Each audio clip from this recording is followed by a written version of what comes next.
Welcome to the Wealth Wisdom Financial Podcast and YouTube channel. Super excited about our guest today, Sonja Seglin. I'm going to read her bio a little bit and see if you can catch and figure out what we're going to talk about today from what I share. I've known Sonja for quite a few years now. She's doing some excellent work, and here's what she does. So, Sonja Seglin is an LPC and LCPC, specializing in working with new parents as they navigate their new identities and the stresses that come with parenthood. I also have a quick tip. She also works with the children too for a longer term. And she's trained in EMDR, ACT, and CBD for insomnia. She has an active practice in Roseland, New Jersey. She sees clients virtually and loves using the outdoors to support her clients. I know I'm most excited about that last part there of using the outdoors to do mental health work and promote mental health. I want to save that for last because I think that's the juiciest part of what you do. But give us the little sneak peek behind the curtain for us, Sonja. What's it like to be in your profession and to really get to know people at much deeper levels than most of us get to know even our own selves sometimes? Yeah, that's so true. That's such a big part of it. So what is that like? It's what I signed up for. And it is because I am perpetually fascinated by humans. Like I just it's not something I picked. It's not something I picked, but we do so many things that are not in line with what we say we want. Mm, And I noticed that in myself, probably like really defined that and really started to understand that about myself probably around like age 17, 18 and wanted to understand that, back then, and maybe even still a little bit now, it was about like, well, how do you hack that so that you can stop doing that, right? mm, Which I think is what draws many people into the therapy room. Why do I keep seeing myself behave actions, like do things that are not the things that I said I wanted to do? mm, What I've learned and continue to learn is just how integral that even is to the human experience and how often we do that. And so we can berate ourselves for it and feel shamed by it, which doesn't usually get great results. mm.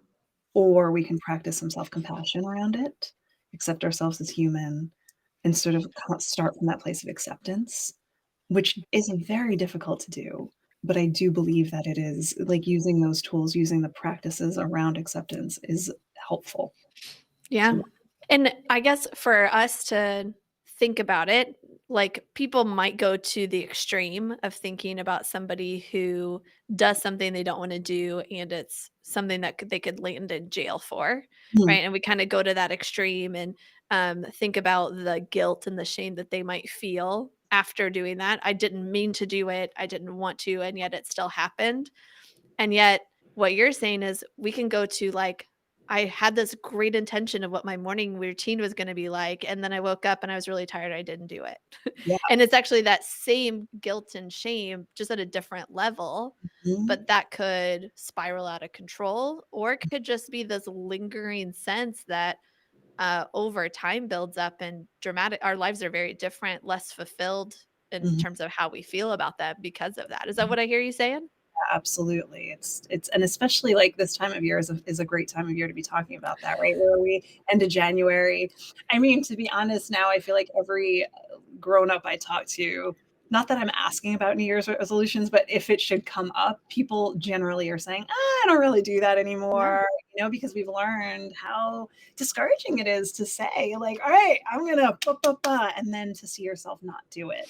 So how Mhm. do we work with that? Like, that's the question. Yeah, yeah.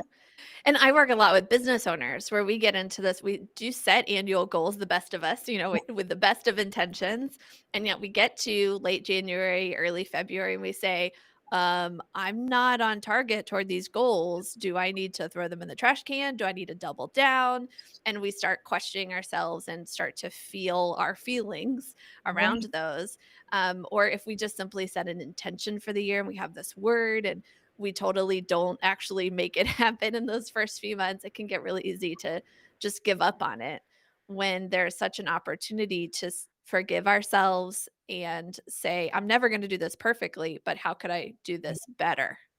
And a lot of that too is linked into, okay, so like, do I just throw out the goals? And then the other part is, do I start shame like there's Hmm. something wrong with me? Like what's wrong with me because I didn't do the, hit my business goals. Yeah. There's something wrong with me. And like there's nothing that's gonna stop you in your tracks more. I mean, okay, that's a very blanket statement, but to say like there's something wrong with me, Hmm. really not super encouraging to be able to take the steps. So recognizing instead that we all have that to varying degrees and we have different ways of dealing with it, but it's part of being human to realize that, I'm suffering, I'm human, other people suffer. Like this isn't my suffering alone. We are like this is part of being human. I'm part of the human community. And that's what I mean when I'm talking about acceptance. Hmm. Like what's the shift there inside of yourself to just sort of be like compassion around, okay, I didn't hit my goals, that'll set you up a little bit better, I think, to be able to, with a coach, by yourself, with whomever, to sit down and say, I didn't hit my goals. Because now it's not, you're not also saying, I'm broken, there's something wrong with me. You're saying, here's something that happened in my life, an external event happened. I'm not sure why. How can I make shifts and changes so that it can be different in the future rather than like, I have to hide this and pretend differently Hmm. outside. Yeah. Yeah. Yeah. Oh my gosh, I'm gonna jump to money real quick here because so Ah. many people, that's the thing that's causing these feelings is they spent more than they wanted to, they didn't earn as much as they thought they would, whatever it is, and they try to hide that from their spouse, from their business partner, from their children, their parents, whoever it is, and yet, because it's so hard to talk about money, for one, but to have that safe place where we can bring that out into the open and have that compassion, that forgiveness for ourselves might actually help us then be ready to share with somebody else or take steps to move it forward. And I know a lot of the kind of connotation, negative connotation around therapists is they're only looking at backward, they're only talking about my childhood, those kind of things. I don't want to dig up all that stuff. And I hear that. That's part of why I didn't become a therapist. I didn't want to do that kind of work with people. But also part of what I love about you is you're very like solutions oriented, Mhm. right? We get to that compassionate place and then we're ready to try different things moving Mhm. forward. And I know Mhm. a couple of those are these acronyms that were in your bio, EMDR and ACT. Can you talk a little bit, one or both of those, and how they help us move forward when we're ready to Yeah, say, okay, my past is in the past. I want a better future. How do I create yeah. that? So here's what I've found is these are the 2 things that I definitely rely on. I also as you were talking, I wanna share a personal story, and I'm pretty sure I can link it all together. The Okay. personal story is and I'm not sure that I've ever shared this with you, but up until I would say I got married, I was super shamey about money. Like, Mm, and when I say shame, like, what I mean is if the subject came up, my entire insides would, like, collapse on themselves, and my brain would short circuit, and I couldn't talk about it. I wouldn't have been able to say this at the time, right? Like, in retrospect, like, this is what was happening. I was feeling an intense amount of shame and getting very defensive because everything felt like an attack. mm, Right? Like, just asking me a question about money felt like an attack. And so I would have to hide or I'd have to defend, right? And, like, defending means either shutting down or, putting it back on you, like, "Here's why it's your fault," you know? And that was, like, really evident in previous relationships, like, living together relationships where it was just, like, any conversation about money was, like, gut-wrenching, just so mm, hard. I couldn't do it. But my husband, just comes from a different place. And he was so matter of fact and like, there's me, there's you, there's money. These are separate things. We just need to talk about money sometimes. And I developed a situation with him where I felt confident in the safety with him that he really meant it. And like, he wasn't like learning about my student loans was just sort of now a fact. Like, okay, it wasn't he just didn't react that way, yeah. and seeing that was such a lesson Mm, and taught me that I could react that I could shift my perspective and take his a little bit more, and it would be a much healthier way for me to t pay off the credit card debt because like I'm not hiding it now. And I could even Mhm. ask for help. I could ask for help in how do I structure this? And now I'm a team, right? And he's helping me. And like what a shift that was. And I'm gonna bring that to EMDR, Okay. which stands for eye movement desensitization and I always want to say rehabilitation. That's not it. Reprocessing. Eye movement desensitization and reprocessing, which is all that stuff, the stuff that happened in your childhood and all the stories that you were taught in your childhood. How are they coming up now in very subconscious ways that are controlling your behaviors? Because I do sort of sit in this behavior risk stance of like, this all the stuff that's happening internally is super interesting and like very important, and in therapy we are going to get into that, but it becomes instrumental then if we can then say, well, how is that affecting the things you do, the actions you take in your life in the world, right? Like whether you actually take the action of clicking the links to make your like to do that automatic payment, like those things, right? So how does all Mhm. that stuff in your history control those actions that you take? EMDR uses eye movement or anything that's what we call bilateral stimulation, which is like one side of the brain, the other side of the brain. So eye movements will do that, like moving your eyes back and forth, even just going for a walk will do that. Anything that opens up the two sides of your brain to sort of both be working and having that happening. So you're having that happening at the same time as you are attending to bringing up memories. So your brain is being worked in a different kind of way, that what we call dual attention. So you're having attention to this old memory at the same time as your brain is also working to attend to this movement in the moment. Now, in all honesty, we don't actually know why this works, but it does. So what do I mean by it works? We're bringing old memories up that have some kind of emotional punch. So cringy memories, things that just like don't feel good, those memories. And this is typically a trauma treatment. So when we talk about this, we're often talking about horrible things that happened, but it also is relevant for what we often call little t traumas, like just the things that created certain beliefs, like growing up in a household where any conversation about money was an argument, for example. If you're a baby and that's the environment you grow up in, it's very likely that you might create the belief that money is a toxic topic, that money causes fights. And that kind of belief can bury itself so deep inside you, you don't know it's there. And you hold the belief money's toxic, money's dangerous because it's starting all these fights. You get that concept as a 4-year-old. Your adult brain knows it's not true, but that 4-year-old is still living inside of you and believing that stuff and will take the controls of your body and make the Yeah. decisions, and you don't even realize it's happening. So that answers the question of like, why do we do things that we don't want to do? Mhm. Because sometimes our inner 4-year-old who thinks that money's dangerous is in charge and wants you to back away from having money, that it's scary to have that, right? And so that's just one example of how that might happen, um, where that idea is planted. And EMDR will bring that belief up in a way that your adult brain can integrate it in and say, okay, got that. That was understandable then when I was 4, but now I'm a grown up and I have a mortgage to pay. And actually, safety is more about having resources and not pushing them away. Mm.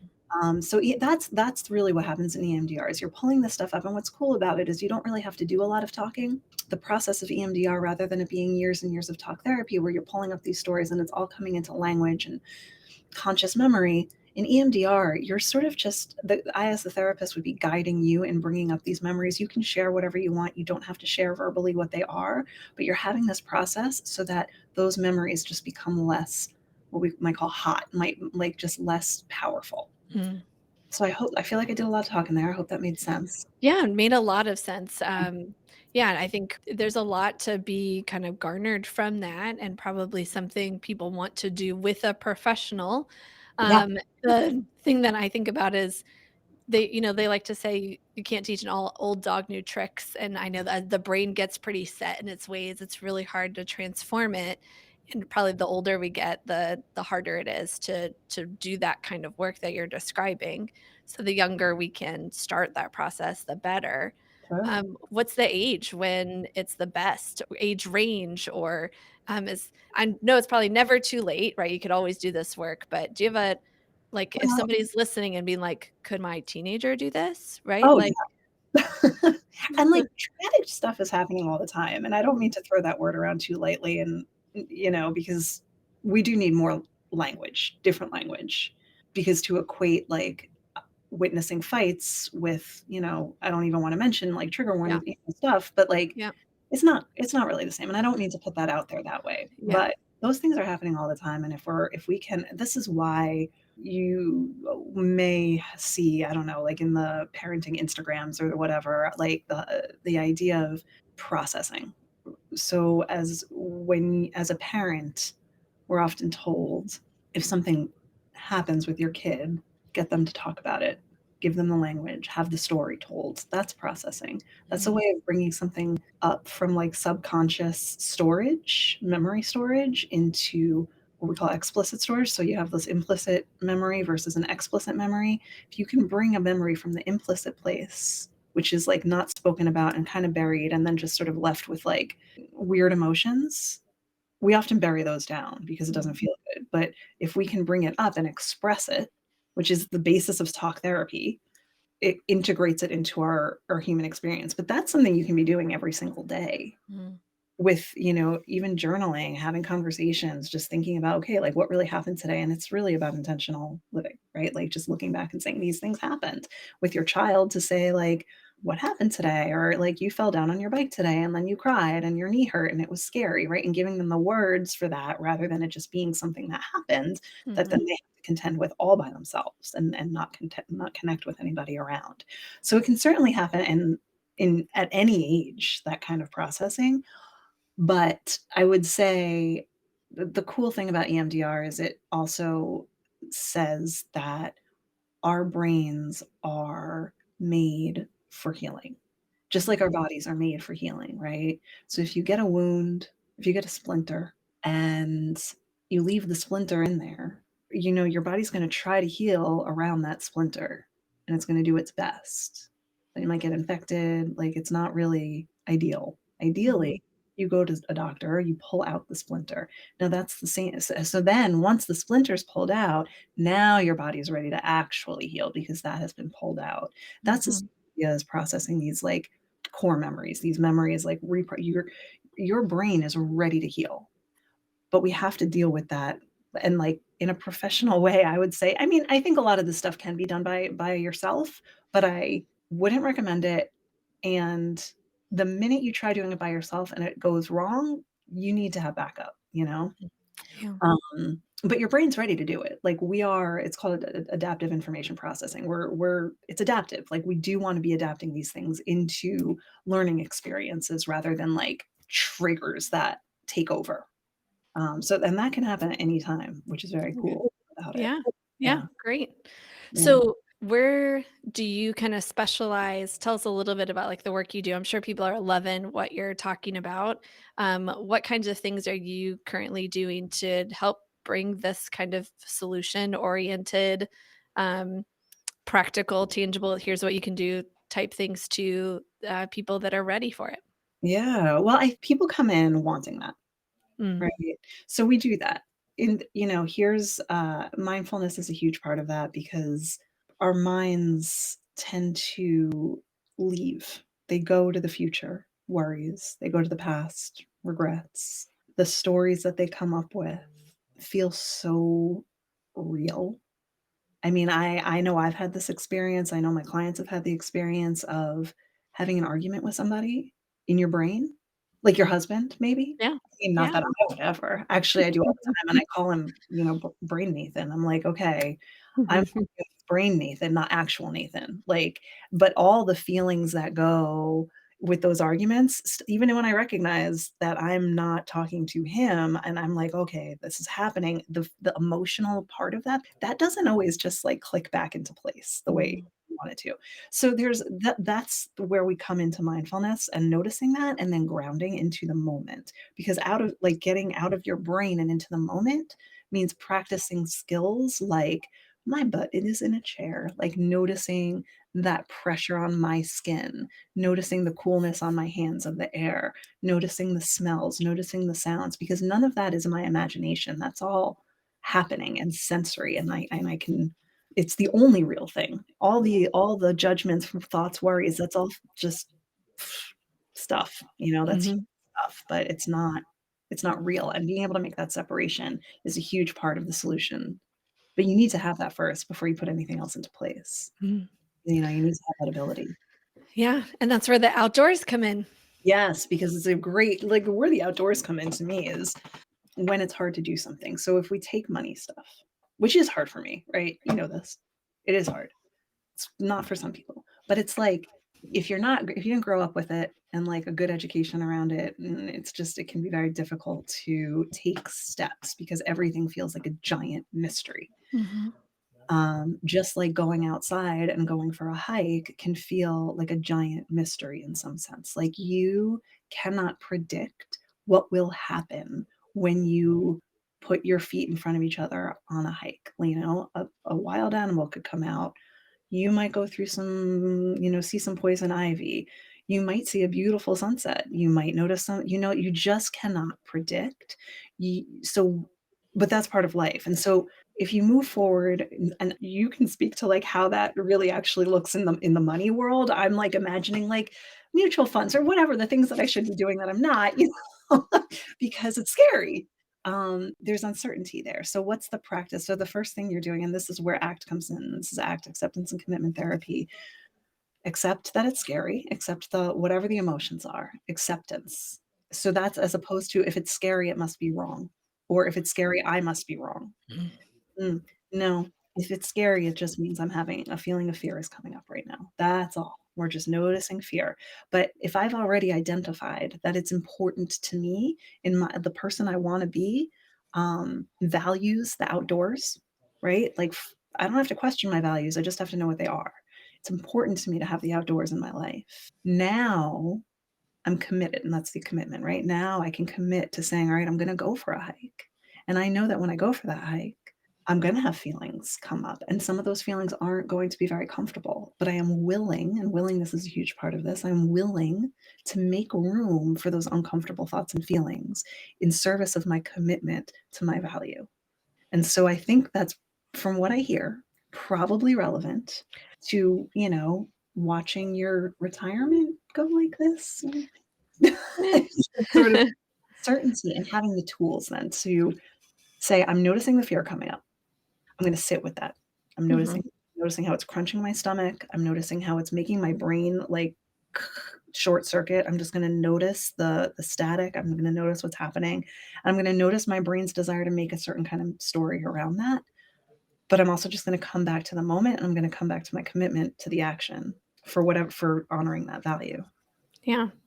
Now, in the financial world, love that, you've gotta be aware of the fear and still move forward, me but when we go on a hike, we don't just walk out the door, we prepare a lunch, we bring a water Mhm, bottle, right? Like, mhm. Do your best. Yes, we might have a little knife in our pocket in case we need to cut a tree down or defend ourselves from a bear, who knows, right?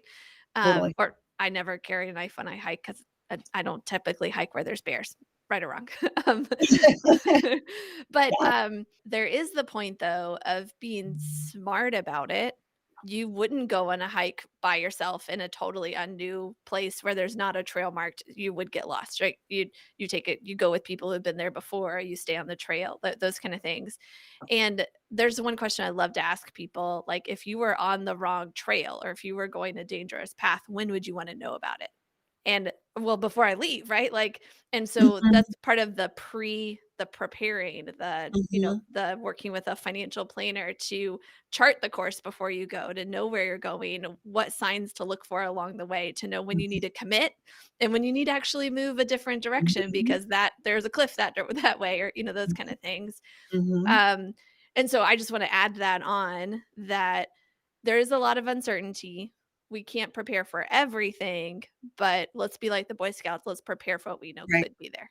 right, and what are we doing there but leaning on the wisdom of others, the wisdom of in psychology, we're often leaning on Western research, right? And like, what have the experiments and then told us, for better or for worse, right?